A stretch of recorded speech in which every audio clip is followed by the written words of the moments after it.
मध्य प्रदेश में पिछले 2 महीने से कांग्रेस लगातार प्रत्याशियों के ऐलान के लिए मशक्कत कर रही है। वहीं दूसरी तरफ कमलनाथ ने इशारा कर दिया कि जिन्हें टिकट दिया जाएगा वो चुनाव प्रचार में जुट गए हैं। उधर बीजेपी भी पूरी जोर शोर के साथ चुनावी मैदान में है। इसी पर एक रिपोर्ट देखिए।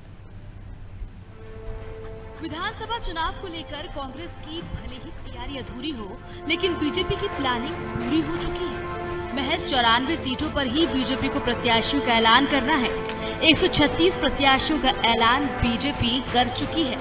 कांग्रेस 2 महीने में दर्जन भर से अधिक बैठक कर चुकी है, लेकिन अब तक नाम पर सहमति नहीं बन पाई है। माना जा रहा है कि 150 सीटों पर नाम तय हो गए हैं।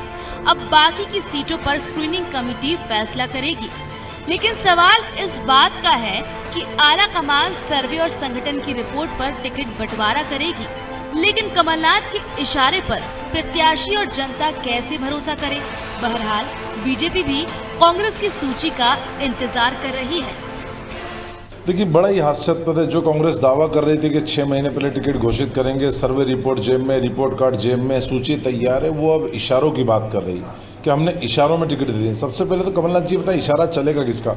इशारा सोनिया जी का चलेगा, प्रियंका गांधी का चलेगा, राहुल गांधी का चलेगा, कि मध्य प्रदेश में सुरजेवाला का चलेगा, कमलनाथ जी का चलेगा, दिग्विजय सिंह का चलेगा, गोविंद सिंह का चलेगा, पचौरी जी का चलेगा, अरुण यादव का चलेगा, जीतू पटवारी का चलेगा, कांतिलाल भूरिया का चलेगा? इशारा चलेगा किसका? कौन किसका इशारा मानेगा और कौन सा इशारा अधिकृत होगा, ये भी कमलनाथ जी बता दें। इधर कांग्रेस का कहना है कि हमारी सूची श्राद्ध पक्ष के बाद आएगी। कांग्रेस के पास प्रत्याशियों की कमी नहीं है, कमी तो बीजेपी के पास है। जिस तरह से बीजेपी अपने प्रत्याशी की सूची लेकर आ रही है और सांसद समेत केंद्रीय मंत्रियों को चुनाव में उतार रही है, उससे साफ होता है कि बीजेपी के पास प्रत्याशियों की कमी है और बीजेपी के अंतर खाने में घमासान मचा हुआ है, जो सामने दिखाई दे रहा है।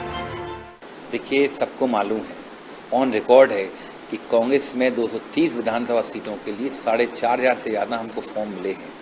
और हम तो कह रहे हैं, अगर आपके पास प्रत्याशी होते तो क्यों केंद्रीय मंत्रियों को लेकर आ रहे हो, क्यों 6 सांसदों को लेकर? ये बताता है कि भाजपा के पास प्रत्याशी नहीं है, कांग्रेस के पास जबरदस्त प्रत्याशी हूँ। आप देखेंगे श्राद्ध पक्ष के बाद हमारी पहली सूची आएगी और इनसे ज़्यादा उसमें आप देखेंगे सदस्य रहेंगे।